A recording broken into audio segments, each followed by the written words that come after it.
Hi అండి. ఏదైతే సంధ్య థియేటర్‌లో తొక్కిసలాటలో రేవతి అనే ఆమె చనిపోయింది. ఆ బాలుడు హాస్పిటల్‌లో ఉన్నాడు. ఈ ఈ ప్రొడ్యూసరు 'పుష్ప' ప్రొడ్యూసర్ ఎళ్ళేసి 50,00,000 చెక్ ఇవ్వటం కూడా జరిగింది ఈరోజు. అక్కడ వరకు బాగుంది. సంతోషమైన విషయం. అయితే ఈ ఈరోజు లేటెస్ట్ అల్లు అర్జున్ గారికి చిక్కటపల్లి పోలీస్ స్టేషన్ నుంచి నోటీసులు పంపించారు. రేపు 11 గంటలకి మీరు స్టేషన్‌కి రావాలనేసి. అయితే ఈ 11 గంటలకి ఆయన ఎళ్తారా? లేకపోతే లీగల్ అడ్వైస్ తీసుకుంటారా? అయితే మనకు తెలీదు.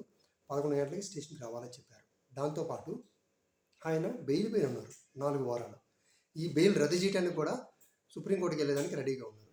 అసలు ఈ విషయం ఎలా మారిందంటే రాజకీయ రంగు పూసుకొనేసి తెలంగాణ వాదనలోకి వెళ్ళిపోయేసి చాలా డెప్త్‌కి వెళ్ళి, కానీ ఎవరైతే ఇండస్ట్రీలో పెద్దలని ఎవ్వరూ కానీ ఈ విషయం మీద నోరెత్తి మాట్లాడట్లేదు. అదే ఆ రోజు జగన్మోహన్ రెడ్డి గారు పిలిచి అన్నం పెడితే బయట దాకా వదిలితే దాని విషం చల్లారు.